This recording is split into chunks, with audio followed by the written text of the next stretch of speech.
Ladies and gentlemen, dear colleagues, thank you for the introduction and especially for the opportunity to be here with you. I've enjoyed the debate very much from the very morning of today, and I would like to elaborate on it in two ways. First of all, I have noticed that we started from very basic elementary concepts of constitutional law, and now we have moved to rather technical issues of financial, while the audience has remained the same. I would like to try to return a bit in the level of abstraction. And even though I will be discussing the European Monetary and Economic Union, I will still like to focus on the, well, let's say, sovereignty issues connected with it and the issues with the distribution of powers as this union works. And second, I have noticed that in the area of constitutional issues, there seems to be a specific distinguishedness of approach of the countries from this Central European region, which distinguishes us a bit from the other countries, which is not necessarily true for the questions of Europe. Because as all of you know, even those of you not specialized in financial law, practically all the Central and Eastern European countries have decided to adopt the euro. And only the Czech Republic, accompanied by Poland and Hungary, which arguably would be able financially to adopt euro, if not nowadays, then in the near future, have decided not to. Which somehow distinguishes us from this from this group. And I would like to think about reasons why is this the case. With this in mind, I would like to discuss the following points. First of all, discuss the specific Czech approach to the adoption of euro, where the Czech government turned from a very enthusiastic supporter of the adoption to a very outspoken opponent of it. Let's see why. To see why, I will then have a look at the objections the Czech government holds against the adoption of euro. And with these objections in mind, thirdly, let's have a look at the proposed changes in the governance of euro from this perspective of the Czech Republic, which should lead us to the final, most general question of the future architecture of the euro and possible place of Czech Republic within it. So, concerning firstly the overall approach of Czech government to euro, we went through several stages, like a proper engagement in everyday experience. We started with a very enthusiastic support of adopting euro, as many other countries from this region did. It was, to some extent and with some exaggeration, a symbol of prosperity, which we wanted to partake in. That's why, even though at the very beginning, even before we entered the European Union, and we clearly were not able to adopt euro, we were not fulfilling the Maastricht criteria, the Czech government made it very clear that it wants to join as soon as possible. Even before the accession to the EU in 2003, the government, together with the Czech National Bank, published a document called Euro Area Accession Strategy, proclaiming openly that it is willing to adopt the euro as soon as possible, and set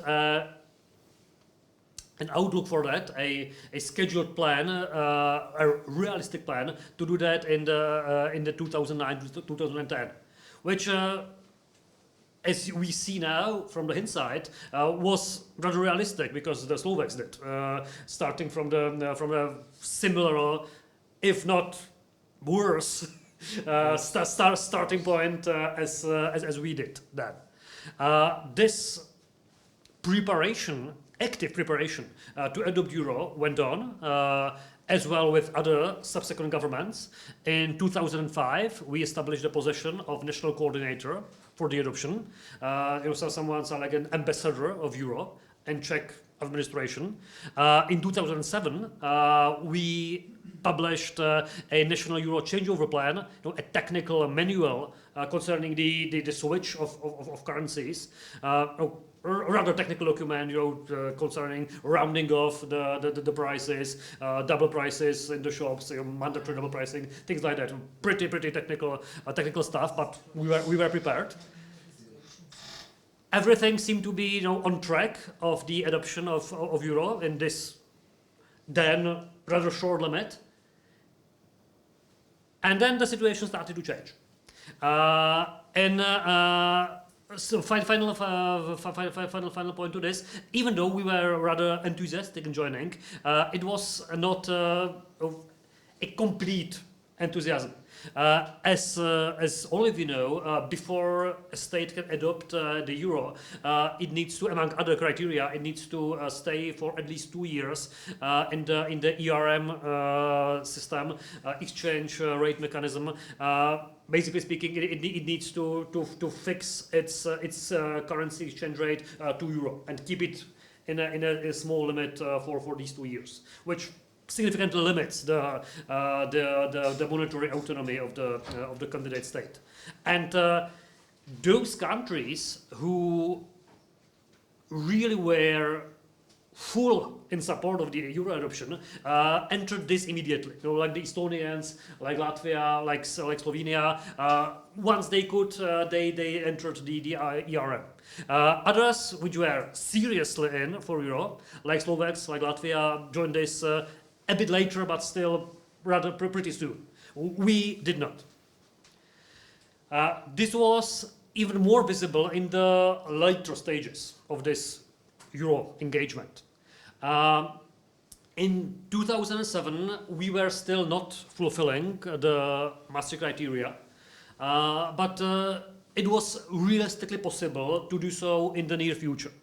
Still, the change of attitude has happened, and in 2007, the government and the National Bank published a new accession strategy, which was much more reserved than the previous one.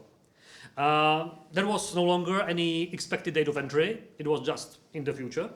And whereas the original version of the strategy underlined the thing that we are obliged to adopt euro, as arguably all the member states are, in the new one and current one, we have nothing more. It was only mentioned that once we are ready for it, we should do it.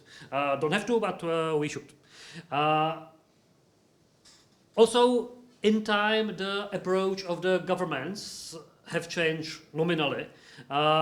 Whereas the previous governments mentioned explicitly in their agendas that they want to adopt euro. The last one, which still might be called pro-euro, only mentioned that it shall strive to create conditions for the adoption, not the actual adoption, but just to create conditions. They didn't want to actually say that they want to do that. Then we move to the next stage, the pre-COVID economy, when we arguably have fulfilled the Maastricht conditions. There might be some technical discussions whether it was perfectly compliant or to a certain extent, or there were limits. But for practical reasons, we were ready to start the final stage of the adoption of euro. But the government then decided they don't want to. Away was the days of just walking around this question. This government openly declared its unwillingness to do so.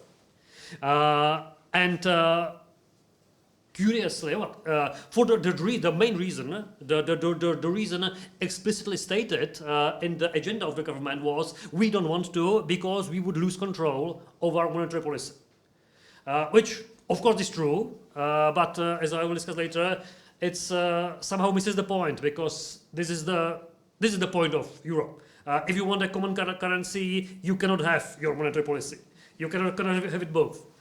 So this position was clear, but maybe not very much argued, and I will come to this later in the next stage of my presentation. This skepticism towards euro was seen in many aspects. One of them was that the position of the national coordinator, the euro ambassador, is empty since 2017, and there's no prospect of anyone filling this place in the near future. And here we are at this time. After COVID, we are arguably not able to join the euro. The Maastricht Treaty are far away from us, having one of the highest inflation in the EU, having one of the strongest growth of governmental deficit and other associated problems. So we cannot. What is interesting is that the government seems to not even to contemplate the possibility of euro adoption. For the first time in history, it doesn't mention euro at all, as it's not there. Till now, it was even supported, or neglected, or denied, but it was always mentioned. Nowadays, nothing.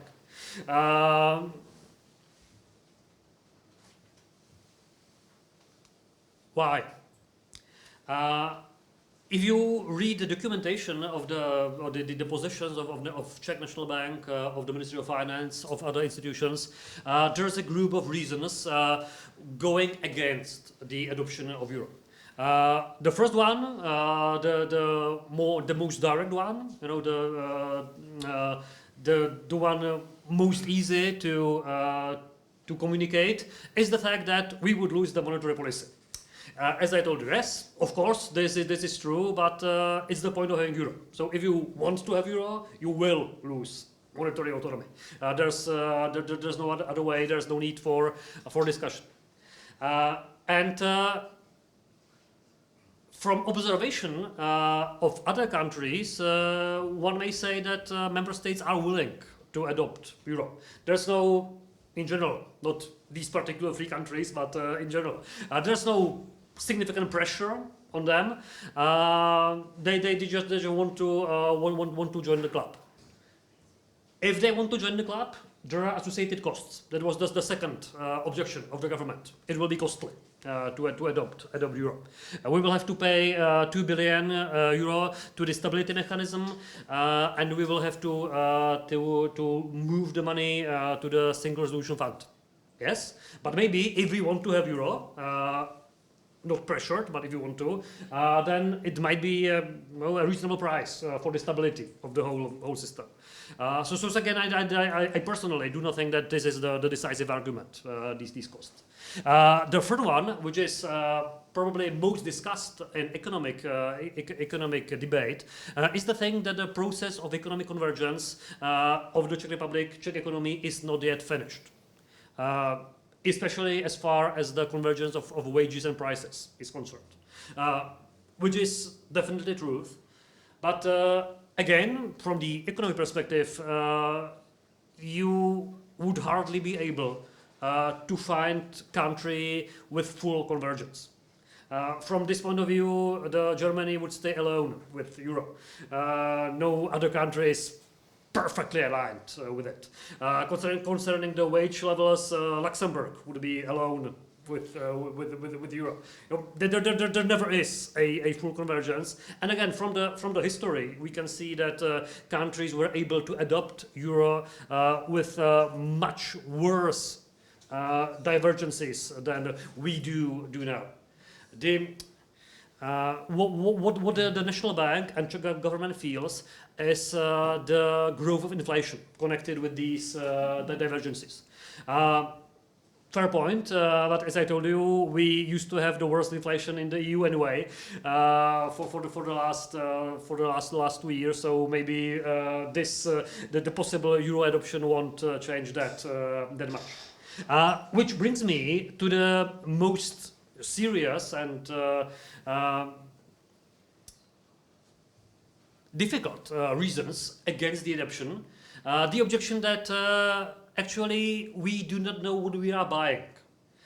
Because in the last decade, the process of transformation of the functioning of the economic and monetary union has been so profound, and the future of it is still not known, that if we adopt something, we might finish with having something else that we wanted. Goes the argument. And the National Bank focuses especially on three aspects of the Eurozone governance. Of the future of the Stability and Growth Pact, on the functioning of the banking union, and on the financing of the EU debt. In these three aspects, as the time is running short, I don't want to go into technical details and remain on the more general level. As all of you are aware, the functioning of the single currency is to a very much extent backed by budgetary discipline of member states, which has not been ideal. And in order to strengthen this discipline, there's a set of rules collectively known as the Stability and Growth Pact. Rules to set the budgetary discipline and to enforce it. To put it simply. Arguably, it has not been working perfectly. For example, majority of the member states in the euro are not fulfilling the budgetary debt ceiling, far exceeding the 60% required by Maastricht. Plus, these rules have been suspended since COVID, probably till the end of this year. So this crucial budgetary mechanism is arguably not working. And it is up for a revision. Coincidentally, proposed the actual legislative text proposed last month by the Commission. So we are now at a very heat of the debate concerning this possible reform. What might be interesting for this more general approach to the Euro debate is the thing that if adopted, these new SGP rules would intervene much more into the fiscal autonomy of member states than before, integrating not only the per se budgetary questions, don't have too high a debt, to put it simply, but integrating into this the investment of individual member states plus the reforms it is about to take. From the point of view of the sovereignty issue, as we had discussed before, this is quite a big change of the working. And what the National Bank correctly puts forward is, well, this shifts the balance of the institutions without any explicit change of the treaties, which might be wanted for something like that. I'm not judging, but stating this as a fact. This is quite a significant change. Maybe for the better, but from the balance point of view, a very serious one. Concerning the banking union, I will not go into details because we have heard some aspects of it discussed in the previous intervention. The important thing is, from this point of view, that it is not yet finished. The fourth pillar is still not yet there. and arguably for a long time will not be there. In 2022, the Eurogroup decided not to go on with this project and concentrate on what it is there already. So if the National Bank fears that we do not know what will be there in the future, indeed it is true. We don't know what will come here because nobody is working on this, even though the Eurogroup wants to in the future. And finally, concerning the debt financing, we can see a tremendous shift in this regard. The creation of the European Stability Mechanism outside of the standard mechanism of the EU, is a unprecedented exercise in the amount of money and in the again, in the institutional balance of the EU. The treaty of the functioning of the EU is arguably based on the no bailout rule, which is hard to square with this new fund. Plus, even more significant change, the source of money. In the Recovery and Resilience Facility, the after-COVID investment plan, the EU itself is collecting an enormous amount of money, 800 billion euro in today's prices, on its own, which and reinvests it in the national budgets, which again is arguably not perfectly in line with what is in the treaty concerning the help of the EU to the member states. And this, I'm aware of the time, but still a final remark. This leads us back to the very fundamental question behind the euro. What shall be the bedrock on which it is created? What shall be the background of it? Put it simply, shall it stand just on the budgetary discipline of member states, the so-called stability union, as often proposed by German scholars, and rightly so, as far as the treaty is concerned? Or should it be something known as the fiscal union, with big transfers of money within the member states, automatic adjustment mechanisms, significant own budget of the EU, moving the EU as a model closer to a state in the financial affairs, redistribution of debt. Again, a fair model, arguably more suited to a single currency, but something which is currently not supported by the treaty. So, to sum up, we are in a very tricky situation. The Czech government is skeptical, claiming basically that we shall see what the future will look like, and then we will decide. I'm afraid in the foreseeable future we will not know, because the changes that are still needed are haunting, and it will take a lot of time to find the final balance. What I believe is that when the path of these changes will be set, they will move the economic and monetary union much more towards the fiscal union idea. Much more common policies, much more redistribution, common debt, which might be good for the functioning of euro, but might need change of the treaties, but definitely something which is not supported by the Czech official position, something which the government doesn't want to. Which leads me finally to the observation I outlined at the beginning. I do not think that the Czech Republic will, in the near future, adopt euro, if at all. Thank you for your attention.